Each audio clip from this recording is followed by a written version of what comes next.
Shabbos Yud Aleph Gimel.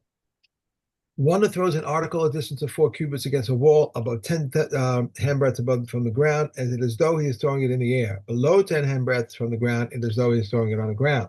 One who throws an article a distance of 4 cubits on the live ground is liable. If one threw it to a point within 4 cubits, it is rolled beyond 4 cubits, he is exempt. If he threw it beyond 4 cubits, but it then rolled back to within 4 cubits, he is liable.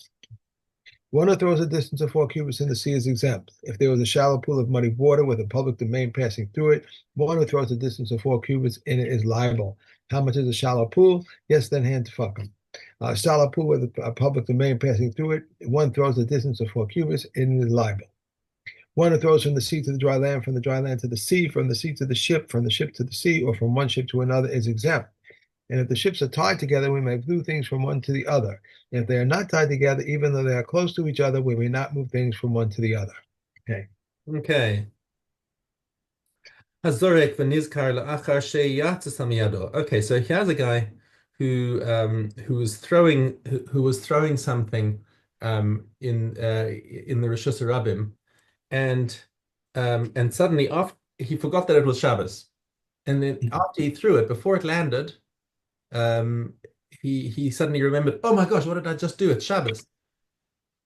Okay. So now what happens is kalta acher. So somebody else caught it. Or kalta kelev, or a dog jumped up and caught it. Or shenisrafa, or somebody was standing by, some non-junior by was standing by with a flaming arrow and shoots it down in the air. Okay, let's break up the circumstances where it's shenisrafa. How the heck did it get burned like that? And he's okay. Anyway, then he is patur. So why is he patur from this situation? Because he started out as a shogeg, and he ended Mm-hmm. up as a mazid. That's the interesting thing, is that that when you to be chai v'chatas, the whole thing has to be shogeg. Right. Somebody deliberately goes and breaks Shabbos, and somebody, there are no witnesses, so he's not going to be sentenced to death, or there's no Sanhedrin to sentence him to death. Right, and he breaks Shabbos. He says, I don't care. That he doesn't get to bring a shogeg. Right. He doesn't get to bring a chatas, at least, because chatas is only for people who like really were careless, Good. That's mistake. right. Okay. So anyway, so in this particular case, even though he had no power over the situation where it was going to land in the end, um, since something else intervened and changed his original intention now, and now he's aware of the fact that it's Shabbos. This now makes him chayav. Clearly, what this mission is implying is that if nobody else had intervened, if he'd thrown the thing, said, "Oh no," and then it landed on the ground, it's too late for him to have charata, because he already affected the transfer. But when something else intervened, it somehow changes the situation. I'm not sure why it does, because I would have thought that, okay, no, you judge it by the original action, and that's where it happened, not where it ended up. And I would say, as a support to that, is the Mishnah we just read now, in Chazara, that if he throws the ball, and it lands four amas away from him, and then it rolls back, he's still chayiv. And Right. vice versa, if he drops it in front of him and it rolls away, he's patur, because Right. his initial action was what counted, not what happened afterwards. Anyway, Zarak lasos chabura. Bain ba'adam, bain bahima. So he threw a stone, hoping to inflict a wound either on a person or on an animal. But nizkar ad shelo nases chabura, and he remembered before it made the wound. Now the wound is the part that we're talking about here. We're not talking about the Rishus Harabim. We're talking about Rishus Yachid. He's in the Rishus Yachid, and he decides that he wants to inflict a wound on somebody or on an animal, and that and now he remembers Nizkar ad shelo nases chabura, and he remembered before the wound was inflicted. So he forgot it was Shabbos. Okay, so I'm doing a bad thing. I'm inflicting a wound on somebody, but whoa, I shouldn't do that on Shabbos. Right. Okay, um, and he suddenly remembered again. He's patur, because yeah, the by the time by the time the wound actually was inflicted, he becomes amazed. So this is your general rule. Kol chayve chatas einan chayvim ad she'etehei techilasen v'sofan shgaga. There's no chiyuv unless both the beginning and the end of the action are b'shogeg. Tchilasan shgaga sofan zadon, tchilasan zadon sofan shgaga peturin. So if he started out amazed and ended a shogeg, or started out shogeg and ended up amazed, he is still patur achit hey tchilasan v'sofan shgaga. The whole action has to be b'shogeg. Okay, that's the summary of everything that we've learned in that Mishnah. All right, perfect, good base. Habone, kama yivne v'heichayav. So now, what's the shear of building? Habone kol shehu, any amount, even if if there's like a little hole in your wall and you decide you're going to stop it up with a bit of spachtel, that's bone. Okay, the hamasates. What about breaking down?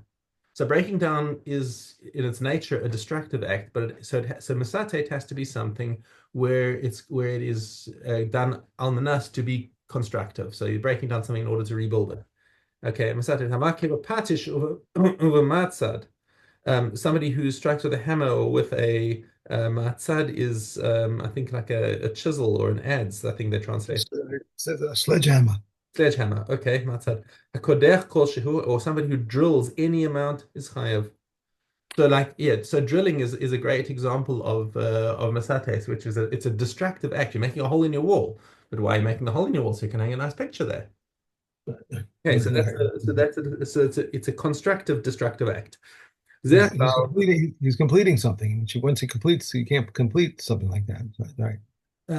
Well, the act that we're talking about there is the masates. If he's drilling, the drilling is so somebody he strikes with a hammer or with a so he this is all talking about masates. This is all a destructive thing. He's coming in and smashing something with the hammer. We're not talking about the malacha of makeh patishia.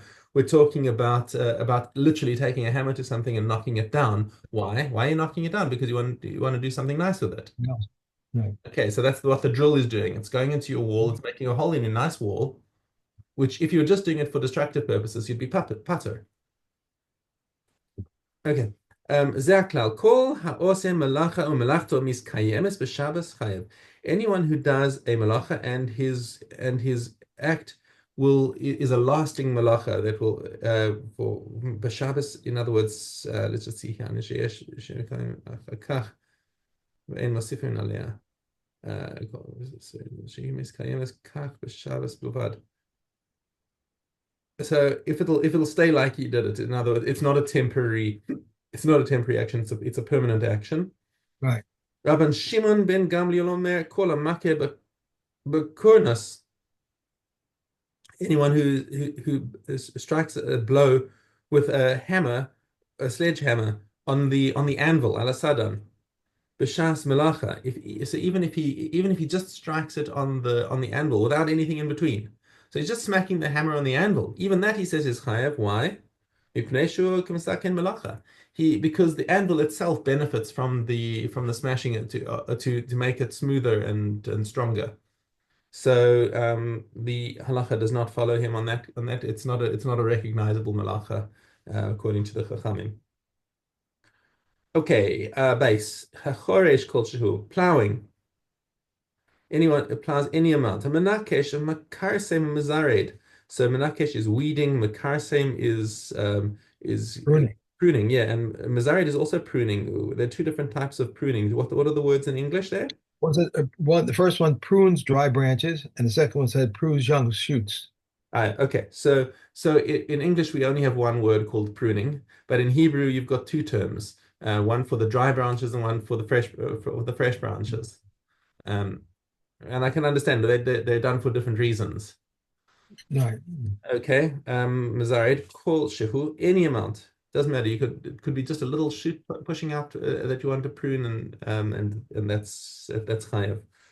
Hamelaket eitzim. Now if somebody's gathering sticks, im letakein kol shehen. So the gathering sticks, that's that itself is a malacha, the gathering of the sticks in order to make a tikkun. If he's intending to fix up the ground or even the tree, Koshu, any amount. Im lehesek, if he's gathering them because he wants to make a fire, not the fire itself obviously would be a malacha, but if he's but just gathering with intent to make a fire. Kedei levashel beitzakala, then the shear is however much it would take to boil an egg. Amelaket asavim, what if he's gathering grasses? Okay, we're talking about gathering cut grasses, not Right. the cutting of the grass obviously would be malacha in itself, but he's Right. gathering grasses over here. Im letakein kol shehu kol shein. If he's just doing it to make his field look nice, then any amount. Im labahema kimlopi hagadi. If he's just gathering it for feeding an animal, then again we come back to the shear that we mentioned when we were talking about hotzah of Right. Right. mouthful for a goat. Right. Okay. Good. Okay. Do you have time? Yeah, let's go. Okay, here we go. Het Gimel. Tied enough to make an Base. amulet part. Let's go back to base because I lost you yesterday and we went a little too far. I went too far. Yeah, yesterday we made a mistake yesterday. Cat base. Yeah. Right. One who takes out a rope enough to make a handle for a basket. Reed grass enough to make a hanger for a sifter or a sieve. Rabbi Yehuda says enough to take the measure for a child's shoe. Paper enough to write on a tax collector's receipt. And one who takes out a tax collector's receipt is libel. A raised paper enough to wrap around the mouth of a small bottle of perfume. Hide enough to make an amulet, parchment enough to write the smallest section of the tefillin, and Shem Nishma Israel, ink enough to write two letters, Stivum enough to paint one eye, paste enough to put at the end of a birdcatcher's board, pitch and sulfur enough to make a small hole therein, wax enough to put on the opening of a small hole, crushed brick enough to make the opening of a gold refiner's crucible, and Rabbi Yehuda says enough to repair a prop of a tripod, coarse grain enough to put on the opening of a gold refiner's crucible, quick lime enough to smear a girl's small or slim. Rabbi Yehuda says enough to flatten out the hair of the temples, and Rabbi Nehemiah says enough for a forehead plaster. Okay. Here to voila. Hola. Hola. Okay. Gimel Dalet. A dish cooked with shells of oil must be burnt. If it became mixed up with others, it becomes void in 200. If an oven was heated with shells of oil and bread was baked in it, the bread must be burnt. If it became mixed up with others, it becomes void in 200. If one has bundles of fenugreek of chilam, they must be burnt. If they became mixed up with others, all must be burnt. So says Rav Meir, but the comments say they become voided in 200. Okay. We finish Orla tomorrow and Right. start again with Bikurim on Sunday. Bikurim again. Okay. Spheres. Yud Hey. A predated prose bill is valid, but a post-dated one is invalid. Predated bills, Which you're in Shvius. right, right? Wait, 10-2, 10-5, sorry, I missed that. 10-5. You're correct. A pre-dated prose bill is valid, but a post-dated one is invalid. Predated bills of indebtedness are valid, but post-dated ones are valid. If one person borrows from five, he must write a prose bill for each. If five persons borrow from one, he need only write one. A prose bill may be only written for land. If he has none, he gives him title to part, however small, of his field. If he has land held in pledge in the city, a prose bill may be written for it. And Rav Chutzpah says one may write for a man concerning his wife's property and for orphans concerning the guardian's property. A beehive, Rabbi Elliot says, is regarded as landed property, and a prose bill may be written on it, and is not susceptible to uncleanness while in its place, and he takes honey from it on the Sabbath is liable. But the comments say it is not regarded as landed property. A prose bill may not be written on it, and it is susceptible to uncleanness while in its place, and he who takes money from it on the Sabbath is not liable. I think we're going to finish Shvius tomorrow also. Yeah, we're going to finish Shvius also. Oh, okay. Well, then the next one is Trumos. Truma and what a memory. Truma and Bikurim? No. Bikurim, right? Trumos and Bikurim. Yeah, that's right. Okay. Dalet Tes. An uncertainty of tumor involving beverages with regard to acquiring tumor is deemed tame. How so? If a tummy person stretches his leg among tahor beverages and it is uncertain whether they touched the beverages or did not touch them, the certainty is ruled tame. And if there was a tame loaf in one's hand and he threw it among tahor beverages and it is uncertain whether the loaf touched the beverages or he did not touch them, the uncertainty is ruled tame. And an uncertainty concerning beverages in regard to conveying tumor is ruled tahor. How so? If there was a staff in one's hand and on its tip was a tummy beverage, and he threw it among tahor loaves, and it is uncertain whether the liquid touched the loaves or did not touch them, the certainty is ruled tahor. And uncertainty concerning tumah of hands with regard to acquiring tumah is conveying tumah into becoming tahor is deemed tahor. And uncertainty in a public domain is deemed tahor. And uncertainty concerning rabbinical edicts if one ate tummy foods or drank tummy beverages, or with one's head and a greater part of his body enters into drawing water, or 3 lugim of drawn water fell on one's head and a greater part of his body, the uncertainty is deemed tahor. But regarding something which is an avatum of rabbinic enactment, the uncertainty is deemed tameh. Okay, And uncertain, you got the to go. done there, and Sorry, I'll and see you on Sunday. I've got to run along. Sorry, my wife needs me. Bye, bye. All right, bye, Okay, bye. Thank have a you. good Bye. Have a Shabbos. good Shabbos. Thank you. Bye.